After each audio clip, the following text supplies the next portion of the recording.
Assalamualaikum warahmatullahi wabarakatuh. Perkenalkan, nama saya Faiz Ardanu dengan NIM 1020423000072 dari kelompok 4. Pada video kali ini, saya akan mendemonstrasikan pengujian fungsional pada website Shopee menggunakan tool Selenium. Jadi, fungsional testing ini bertujuan untuk memastikan bahwa fitur-fitur pada sistem berjalan sesuai dengan kebutuhan fungsional yang sudah ditentukan. Pada video ini, saya akan melakukan 3 skenario uji. Yang pertama, saya akan melakukan uji fitur pencarian. Yang kedua, saya melakukan uji fitur filter. Dan yang ketiga, saya melakukan uji fitur checkout. Pertama-tama, kita buka terlebih dahulu Selenium-nya. Di sini kita pilih new project. Kita namain project-nya, misalnya testing Shopee. Lalu kita klik OK. Jika sudah, dia akan meminta URL pada website yang akan kita uji. Karena kita mencoba Shopee, maka kita copy URL dari website Shopee.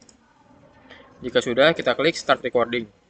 Maka Selenium-nya akan membuka halaman baru seperti ini.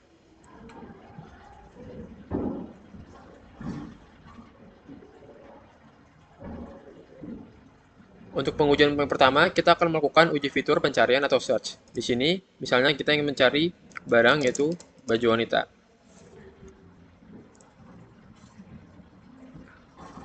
Nah, maka akan tampil barang-barang yang sesuai dengan yang kita cari. Selanjutnya, kita assert text. Kita klik kanan, lalu Selenium, assert, lalu text. Tujuannya itu supaya Selenium sudah tahu bahwa barang yang kita cari sudah muncul. Jika sudah, kita close saja, lalu kita pencet stop recording.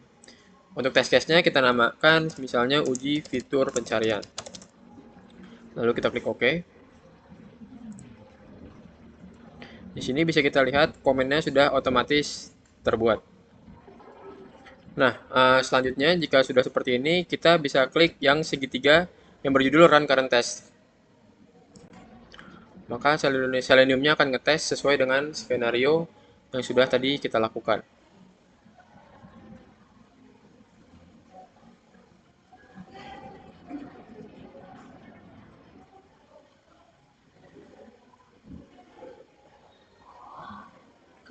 Nah, bisa dilihat di sini bahwa uji fitur pencarian completed successfully. Artinya pengetesannya lolos uji. Selanjutnya kita add new test. Lalu kita uji pengetesan yang kedua yaitu uji fitur filter. Lalu kita klik add. Untuk websitenya, karena kita sama-sama menggunakan website Shopee, maka tidak diubah. Langsung saja kita klik start recording.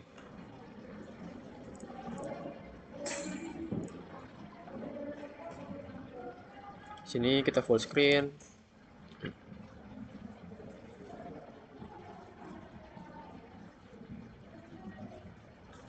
Oke, di sini misalnya kita ingin mencari sepatu pria.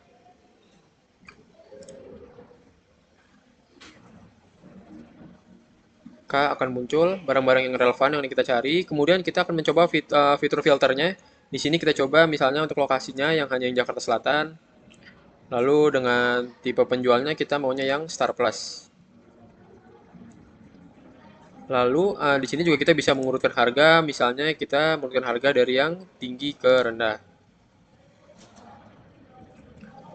Bisa dilihat barangnya sudah terfilter.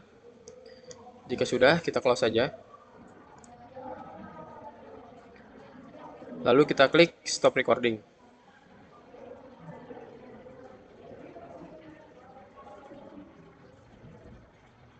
Di sini bisa kita run saja untuk current test-nya.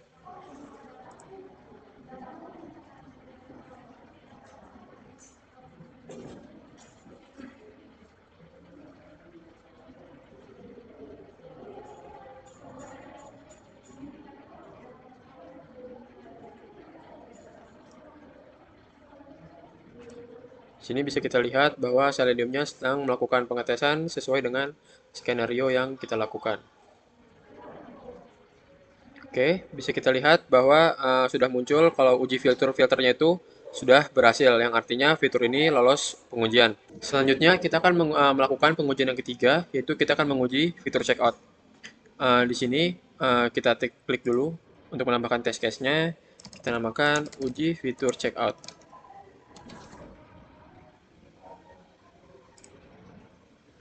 Untuk fitur checkout-nya ini URL-nya sudah kita ubah sesuai dengan produk yang sudah kami tentukan. Jika sudah, kita bisa langsung klik start recording untuk memulai testingnya. Kita full screen aja.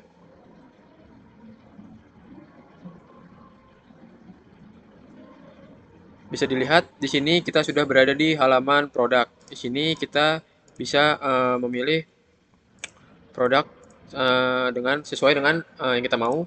Lalu kita bisa menambahkan kuantitasnya. Jika sudah, kita klik beli sekarang. Lanjut, kita klik checkout.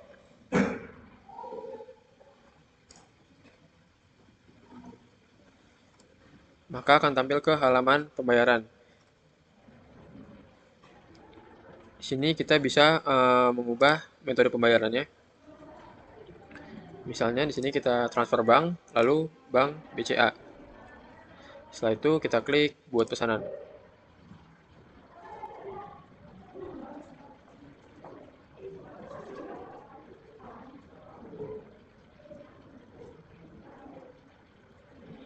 Maka akan tampil halaman pembayaran yang menandakan kalau checkout-nya sudah berhasil.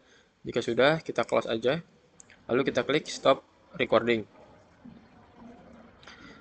Selanjutnya kita coba run current test.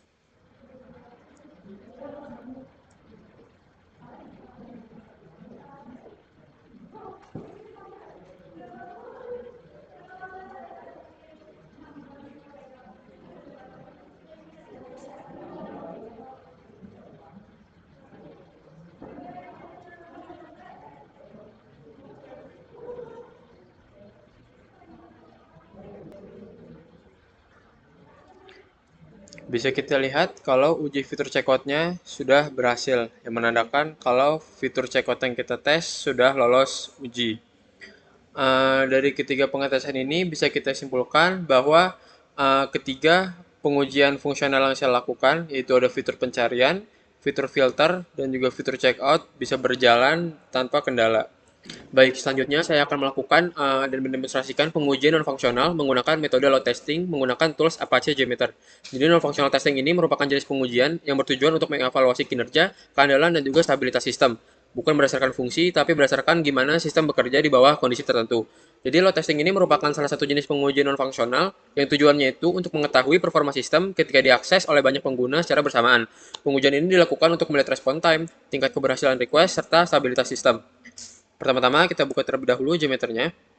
Lalu di bagian sini test plan kita klik kanan, add, threads, lalu threads group. Nah, di bagian thread group ini saya akan mengatur jumlah pengguna virtual. Yang pertama yaitu ada number of thread atau user. Jadi itu berarti jumlah user virtual yang akan mengakses sistem secara bersamaan. Di pengujian ini saya mengatur jumlah usernya sebanyak 1000, yang artinya JMeter ini akan mensimulasikan 1000 pengguna yang mengakses website secara bersamaan. Lalu yang kedua, di sini ada ramp up period. Jadi ramp up period itu waktu yang dibutuhkan JMeter untuk menjalankan seluruh user. Di sini saya mengaturnya selama 1 detik, artinya 1000 user akan mengakses sistem hanya dalam waktu 1 detik. Lalu yang ketiga ada loop count. Jadi loop count ini jumlah pengulangan skenario yang dijalankan oleh setiap user. Nilai loop count-nya di sini saya atur 1 aja, yang berarti setiap user hanya menjalankan request sebanyak 1 kali. Jika sudah, kita rename thread group-nya menjadi homepage. Nah, jika sudah, kita klik kanan, lalu kita add, sampler, lalu HTTP request. Nah, di bagian HTTP request ini, saya akan mengatur request untuk mengakses halaman utamanya. Di bagian server name or IP-nya ini, saya isi shopee.co.id. Yang artinya semua request bakal diarahkan ke domain Shopee Indonesia. Lalu untuk bagian path ini menentukan endpoint yang akan diakses. Di sini saya isi slash, yang artinya itu dia bakal mengakses halaman utama atau homepage dari domain shopee.co.id. Jika sudah, kita klik kanan pada HTTP request-nya, add, lalu listener, lalu view result in table. Selain view result in table, saya juga menambahkan untuk hasilnya nanti listener, lalu pilih yang summary report. Jadi listener ini fungsinya untuk menampilkan request yang dijalankan oleh JMeter dalam bentuk tabel dan report. Jadi saya bisa ngecek nih apakah requestnya berhasil atau gagal dan berapa lama waktu responnya. Sebelum kita mulai, kita save filenya terlebih dahulu. Ini kita save filenya. Kita namakan misalnya testing Shopee. lalu kita klik save. Jika sudah, kita langsung klik yang segitiga hijau ini untuk memulai testingnya.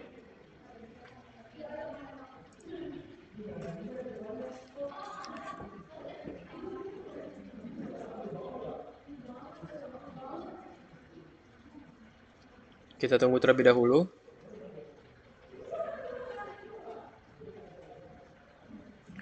Nah, di sini kita masuk ke bagian View Result in Table. Jadi di kolom sampel ini, sampel number ini merupakan urutan request yang dieksekusi oleh Gmeter-nya. Lalu di kolom Start Time menunjukkan waktu kapan request mulai dikirim ke servernya. Lalu di sini ada Thread Name yang menunjukkan user virtualnya yang menjalankan request tersebut. Lalu di sini ada label nunjukin nama request yang dieksekusi. Lalu di sini ada sample time yang menunjukkan total waktu respon server dalam satuan milidetik. Dan terakhir ada statusnya menunjukkan apakah requestnya berhasil atau tidak. Jika kita lihat di sini, bisa kita lihat bahwa statusnya hijau semua atau checklist yang menandakan bahwa testingnya berhasil. Lalu yang di summary report, bisa kita lihat di kolom number of sample-nya ini merupakan total request yang dijalankan selama pengujian. Di hasilnya terdapat 1000 request sesuai dengan konfigurasi yang tadi kita lakukan sebanyak 1000 user dan loop-nya 1 kali. Lalu di kolom average ini merupakan rata-rata waktu respon sistem pada pengujian ini. Rata-rata respon time-nya mencapai sekitar 15796 detik. Lalu di sini ada nilai minimum yang menunjukkan respon time tercepat. Lalu ada maksimum yang menunjukkan respon time terlama. Dan ada kolom error percentage yang artinya menunjukkan persentase request yang gagal. Nah, di hasil ini errornya itu berada di angka 0%. Yang artinya seluruh pengujian sudah berhasil. Jadi berdasarkan hasil load testing dengan 1000 user dan RAM 1 detik, sistem masih bisa merespon hampir seluruh request pada tingkat error yang sangat rendah atau bahkan bisa dibilang hampir tidak ada. Sekian penjelasan non-functional testing dari saya, kurang lebihnya mohon maaf. Wassalamualaikum warahmatullahi wabarakatuh.